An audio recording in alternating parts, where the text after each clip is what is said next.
présente, je m'appelle Eva, je travaille chez Exia depuis, 4 ans. Là, je suis RH coach à Lille, et je suis aussi lead avec Lauriane sur, cette communauté métier-là et c'est, du coup le tout premier meet-up, que j'anime. Aujourd'hui, je vais vous parler des drivers, mais je vais aussi donc vous proposer de faire le test pour, réellement déterminer quels sont vos drivers. Hem, Hop, est-ce que vous voyez ma présentation? Lauriane? Merci. Du Ouais, coup, c'est bon. pour le sommaire, je vais vous faire un petit à propos des drivers. Je vais vous passer donc je vais vous proposer dans un second temps de faire, le test.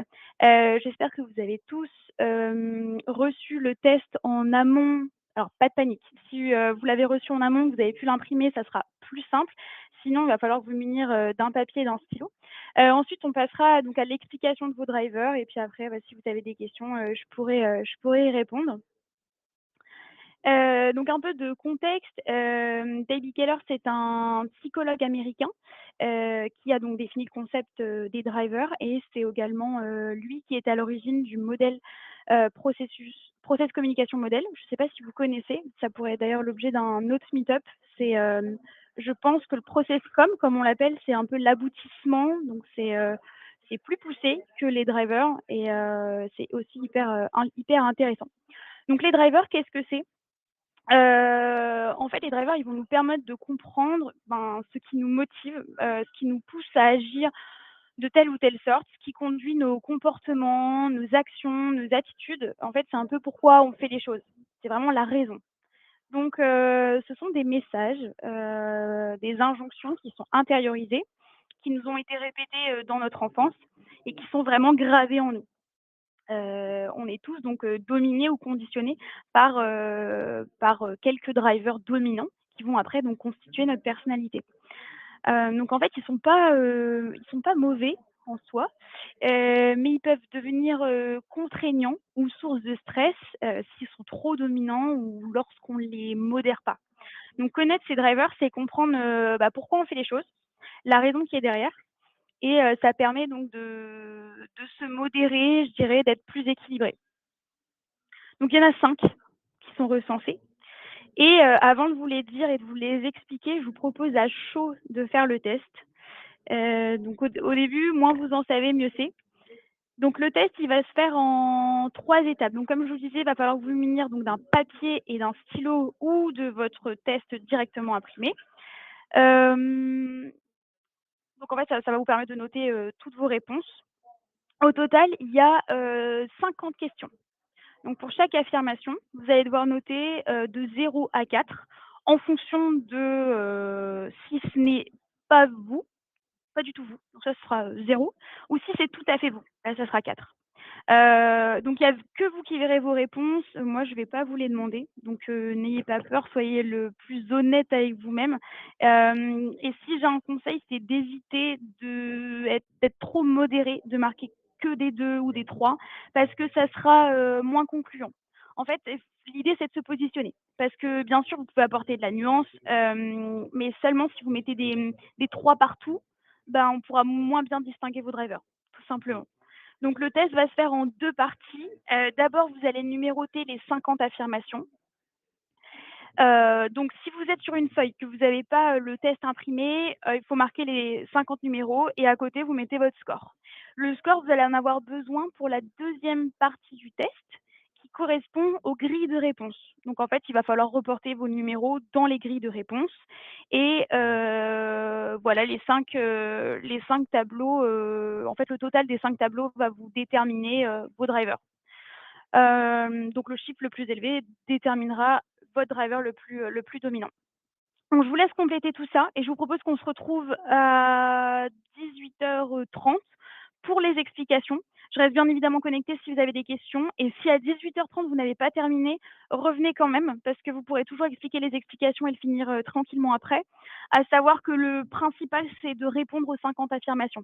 Après, les grilles de réponse, c'est pour avoir son score, mais le mieux, c'est principalement, c'est de faire ça.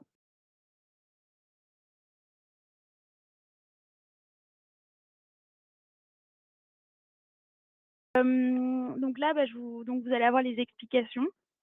Les explications, donc pour rappel, le chiffre le plus élevé que vous allez avoir, des 5 tableaux correspond donc, à votre driver.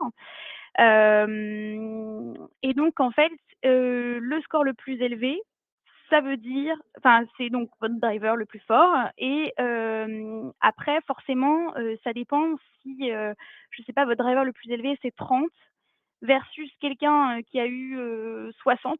Bah, en fait, plus le score il est élevé, plus ce driver est fort et plus ça veut dire que la raison pour laquelle vous faites les choses, correspond à votre driver.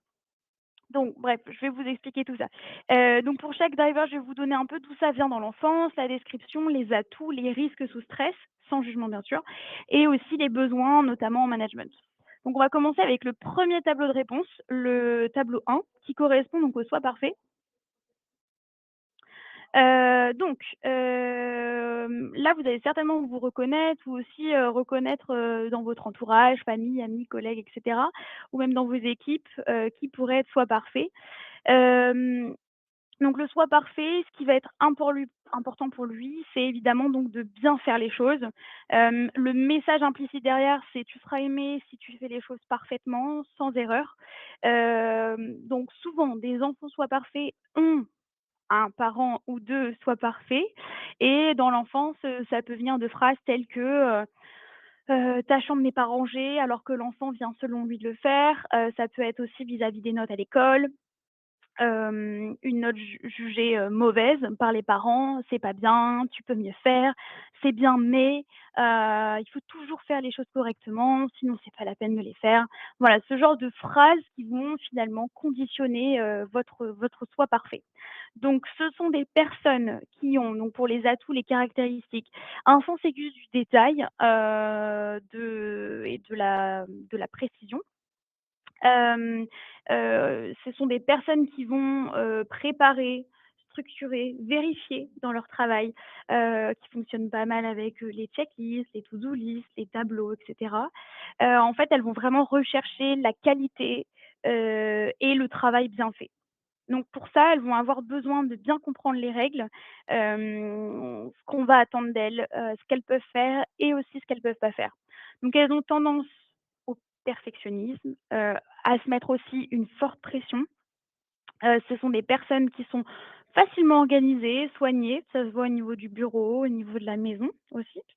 Au niveau des risques, on va dire des freins, notamment sous stress, sont des personnes qui ont la peur de l'échec et qui peuvent être, donc parfois trop exigeantes envers, elles-mêmes et aussi envers les autres. Elles peuvent être très exigeantes envers, leurs équipes, comme si en fait il y avait un peu qu'une seule bonne façon de faire. Donc elles peuvent être aussi dans la critique. Aussi, hem, elles peuvent attendre la validation, l'accord de leurs supérieurs. Donc elles sont pas vraiment du genre à dire: «Bon allez on y va, on verra après» et elles peuvent être donc un peu paralysées, par, la peur de l'erreur et elles vont pas forcément prendre, énormément de risques. Voilà, moins enfin le soi parfait, moins facilement que d'autres. Donc les au niveau des besoins, un soi parfait va avoir besoin de reconnaissance de la qualité et de la compétence de son travail bien fait, de ce qu'il fait en général, dans son pro comme dans le perso. Si vous managez un soi parfait, il faut le féliciter, l'encourager, le rassurer, car en fait, de lui-même, il va pas se lancer de fleurs. Donc il faut vraiment aller dans ce sens-là. Il faut valoriser ce qui est suffisamment bon plutôt que d'attendre la perfection. Et bah, forcément, si vous lui faites un reproche et un compliment, lui, va retenir que le reproche. Alors comme tout le monde, vous me direz, mais là, lui sentira que c'est la tâche qui est visée, qui est imparfaite malgré un certain effort de sa part. Donc plutôt donner du feedback positif sur sa précision, sa rigueur. Dans une équipe, ça peut être hyper efficace et ça peut être super de le mettre, sur des tâches en lien avec ça, avec la précision, la rigueur et cetera. Ensuite, on va passer donc au deuxième tableau de réponse, qui correspond au «dépêche-toi». Donc le «dépêche-toi», lui, il va avoir besoin d'être, dans l'action. Il va avoir besoin d'être constamment dans l'action. Son message implicite, c'est, de ne voilà, tu ne seras pas aimé, tu seras aimé si tu vas vite, si tu ne perds pas de temps et il y a une notion aussi de valeur, pardon, si s'il va vite. Donc souvent les enfants dépêche-toi, un peu comme les soins parfaits, d'ailleurs c'est quasiment tout le temps le cas, parce que, bah, forcément on reçoit, l'éducation de nos parents. Donc les enfants dépêche-toi ont souvent un parent dépêche-toi, un parent un peu pressant. Donc on entend souvent: «Allez vite, dépêche-toi, on va être en retard, tu pas encore fini, tu traînes, on n'a pas toute la journée». Voilà, ce genre de phrases qui vont un peu nous conditionner à ça. Donc au niveau des atouts, ça va être des personnes qui vont avoir une rapidité d'exécution, qui vont être dynamiques, une capacité à réagir vite, ils savent être réactifs, efficaces, sans forcément être dans le détail. Son but, ça sera vraiment d'aller vite et de finir vite. Ils ont un débit de parole élevé. Généralement, ça s'entend, les personnes qui sont dépêche-toi. À l'agence de Lille, on en a 2. Si vous connaissez bien les effectifs de Lille, je vous laisse deviner qui c'est, mais c'est enfin, elles parlent vraiment très, très vite. Elles envoient des messages, voilà, assez fragmentés. Elles peuvent aussi sauter des étapes, oublier de relire, voilà, ce genre de choses et par contre, elles peuvent facilement sortir d'une situation sans stagner car elles vont prendre des décisions rapidement. Elles vont pas, voilà, elles ont une bonne, gestion de l'urgence. Elles vont pas rester, voilà, là où comme le soit parfait, il va attendre vraiment: «Attends, est-ce que je peux vraiment le faire?» Là, lui, hop, hop, hop, il va vite sortir de cette situation. Par contre, elles peuvent être en stress si les autres ne vont pas au même rythme qu'elles. Donc face à quelqu'un de lent, ça peut être compliqué. Donc les risques, notamment sous stress, c'est que, ben, ces personnes-là, elles peuvent faire des erreurs, dans la précipitation, elles peuvent passer à côté de quelque chose, parfois même bâcler leur travail, parce que le souci du travail, c'est pas leur priorité. Voilà. Elles sont dans une agitation qui est permanente, elles ont un peu une difficulté à se poser, à ralentir, à approfondir. Donc face à ce type de profil, en fait, on a tendance à vouloir les freiner, surtout si on n'est nous-mêmes pas des bêche-toi. Parce qu'après, oui, vous pouvez vous amuser à composer, en fonction d'un manager et d'un managé, quels sont ces 2 drivers. Mais oui, typiquement, si vous êtes manager et que vous êtes, soit parfait et que vous managez un dépêche-toi, vous avez tendance enfin, on a tendance à vouloir les freiner, mais eux, ils ont vraiment besoin, d'être dans l'action et même dans l'urgence. Donc l'idéal, c'est de leur permettre d'avancer à leur rythme, tout en leur donnant un cadre. Donc en fait, si vous voyez qu'ils partent dans tous les sens, qu'ils ont plusieurs idées, plusieurs projets, en fait, l'idée, c'est de leur demander sur lequel ils veulent travailler en priorité et de les aider à aller jusqu'au bout, en définissant les étapes, les échéances avec des deadlines courtes et un peu, comment s'y prendre. Voilà, parce qu'ils peuvent vite se lasser, ils peuvent vite vouloir passer à autre chose, donc il faut bien les accompagner, à les aider et à les aider à aller jusqu'au bout de leur projet. L'idéal, enfin, c'est bien de les aider aussi à dissocier ce qui est urgent versus important. Parce que tout est urgence chez eux. Donc c'est de dire: «OK, attends, ça c'est important de le faire, c'est pas urgent, on planifie la chose».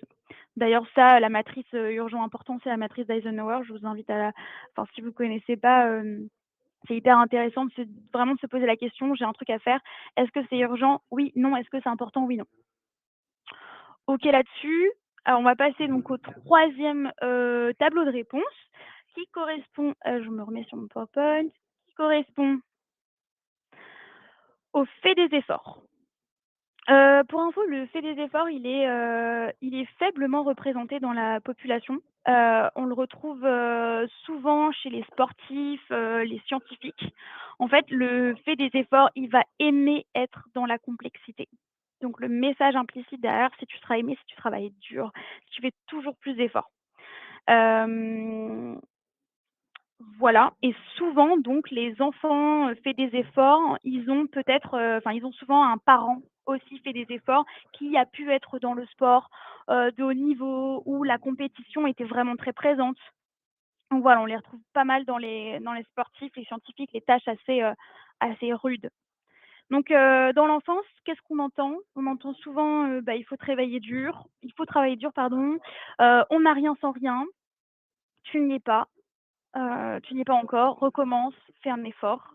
Voilà, donc ce sont des personnes, qui ont, le goût du challenge, qui sont tournées vers la tâche, qui aiment lorsque c'est difficile. En fait, quand c'est trop facile, ça les intéresse pas, ça les stimule pas. Donc elles aiment vraiment quand c'est complexe.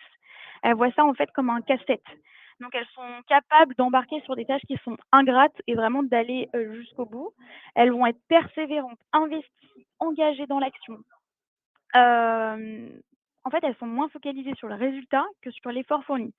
Donc c'est le genre de personne, enfin, vous lui amenez un énorme dossier, enfin, c'est très imagé, mais vous lui amenez un énorme dossier sur la table qui pèse une tonne. Cette personne-là, elle va râler, mais en fait, elle va être stimulée par la chose, elle va se prêter au jeu. Donc c'est pour ça, dans les scientifiques, par exemple, la comptabilité, les choses un peu comme ça peut vraiment ça peut vraiment les stimuler. Les risques, c'est que du coup, elles peuvent beaucoup s'activer. Elles peuvent beaucoup s'activer, être multitâches, se disperser, aussi complexifier les choses, alors qu'elles ne le seraient pas forcément, parce que sinon c'est pas drôle et donc être, enfin moins efficaces ou inefficaces. Donc elles peuvent être, aussi sous stress de pas réussir, s'acharner, j'y passe la nuit s'il le faut, je me lève à 6 heures pour finir, je pars pas tant que c'est pas terminé. Donc les besoins, ça va être, justement un peu de les faire redescendre justement un petit peu, parce que, si c'est difficile, bon, bah, elle va aimer, mais si c'est pas difficile, elle va un peu tout faire pour que la tâche soit plus difficile. Donc faut un peu les faire redescendre. Donc déjà, bon, évidemment, faut les féliciter, les valoriser de ce qui est fait, de valoriser le résultat, pas que l'effort. C'est-à-dire, bah, OK, c'était facile, mais attends, mais bravo, c'est ça, tu l'as fait. Donc ça, c'est hyper important. Féliciter, donc quand un objectif est atteint efficacement, même sans souffrance ou même quand cela a été simple et rapide. Et voilà, faut vraiment mettre en avant, que ce qu'on attend d'elle, qui est, le résultat attendu et que, il y a pas que des tâches complexes, qu'il faut quand même pouvoir, assurer le reste et afin de canaliser donc, son énergie, l'idéal c'est quand même de fixer des étapes atteignables plutôt que de le laisser se mettre dans un tunnel interminable. Parce qu'il va d'office se mettre dans un tunnel interminable, donc voilà, avec des échéances, des étapes atteignables et valoriser à chaque fois, chaque étape, accomplie. Voilà. On va passer donc au quatrième tableau. J'espère que vous suivez toujours. N'hésitez pas à mettre un petit message si, vos drivers sont déjà passés. Le quatrième tableau, c'est le fait plaisir. Alors, le fait plaisir, globalement, il va faire les choses pour les autres. Donc le message implicite, c'est: «Tu seras aimé si tu fais plaisir». Donc ça, on retrouve pas mal de fait plaisir chez les femmes. Donc dans l'enfance, ça peut venir de phrases, telles que, sois gentil, fais-moi plaisir, oh tu pas sympa, tu pourrais me rendre ce service». Voilà. Donc ce sont des personnes qui ont, souvent une empathie assez développée, le sens du service, qui sont, tournées vers l'autre, qui sont à l'écoute, qui ont le souci de l'harmonie relationnelle, qui ont une capacité à créer du lien. Au niveau de l'attitude, on peut observer qu'elles ont tendance à s'excuser: «Ah excuse-moi», enfin elles sont facilement dans l'excuse et qu'elles peuvent poser des questions, sur l'autre: «Tu es sûr que ça te dérange pas? Dis-moi ce que tu préfères». Et un peu avoir du mal à formuler aussi, une demande claire. Globalement, elles peuvent vite, je sais de quoi je parle, tourner autour du pot.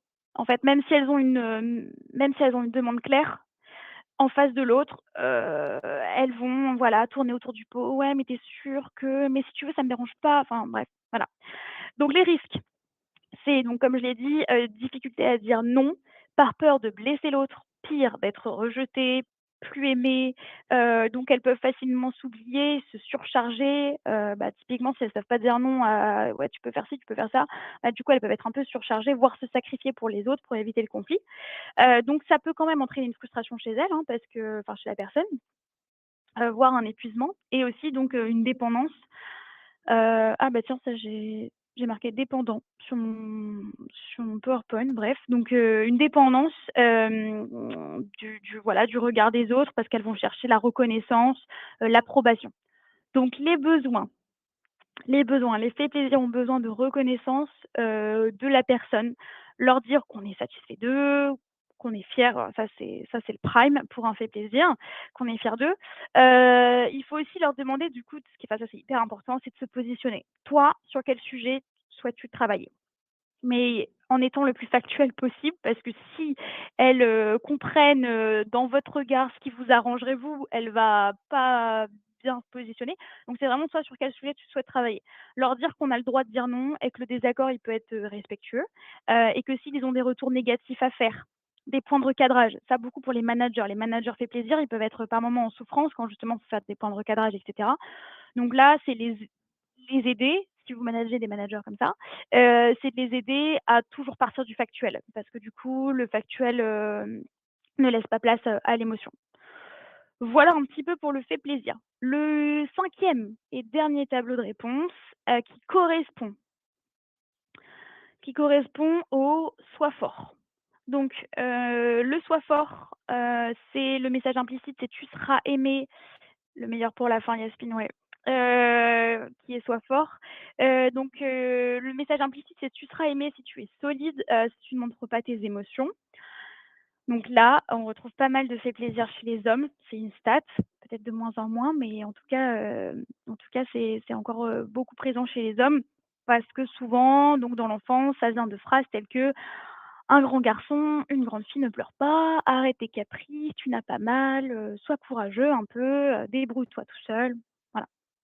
Donc ce sont des personnes qui sont dans le self control. En fait, elles vont pas naturellement montrer leurs émotions. Elles font le poker face, et elles sont, même pas à l'aise à l'idée de le faire, de montrer leurs émotions. Elles sont pas habituées à le faire. Donc par contre, elles peuvent être du coup hyper persévérantes, courageuses, tenaces, fiables, autonomes parce qu'elles ont vraiment le goût du challenge. Elles vont, aimer la compétition et gagner. Par contre, grande capacité à encaisser les difficultés et par contre, elles ont tendance à cacher, leurs faiblesses et même leurs besoins.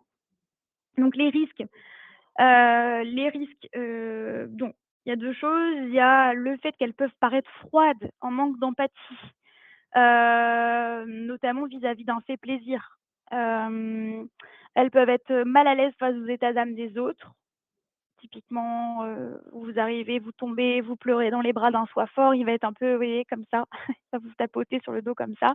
Donc il va être, voilà, ils vont être un peu mal à l'aise, vis-à-vis de vos émotions et ils vont être mal à l'aise vis-à-vis de aussi à l'idée de montrer, leurs émotions ou de montrer qu'elles sont en difficulté, qu'elles ont besoin d'aide. D'ailleurs, un soi fort qui vient vous voir pour vous dire: «Là, j'ai besoin d'aide», c'est qu'il a vraiment besoin d'aide et qu'il est peut-être même déjà trop tard. Donc elles peuvent, voilà, s'épuiser aussi, en silence. Donc les besoins,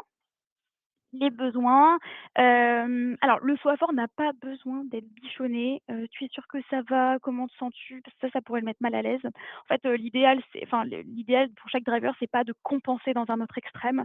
Donc ce qui marche bien, c'est vraiment là aussi le factuel, c'est vraiment de, voilà, normaliser le fait de partager ses difficultés. Il est pas hyper à l'aise avec le tour de table. Mais voilà, faut en one to one, ça le fait et faut poser la question, assez explicitement. Il faut montrer que, demander de l'aide, bah, c'est une compétence, c'est pas une faiblesse.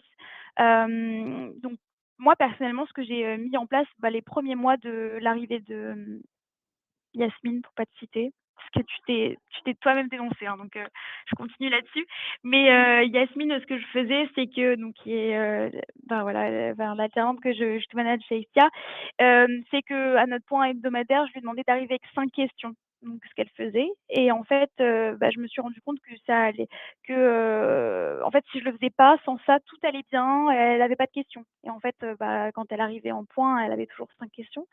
Donc voilà, ça c'est un peu un exemple d'outils, enfin de choses que vous pouvez faire. Et donc l'idée, c'est bien sûr de féliciter sa performance parce que voilà, c'est ce qui va enfin, il est guidé par la performance, comme je vous l'ai dit, par le challenge, la réussite, la gagne. Donc faut pas hésiter du coup à féliciter la performance et la capacité à collaborer.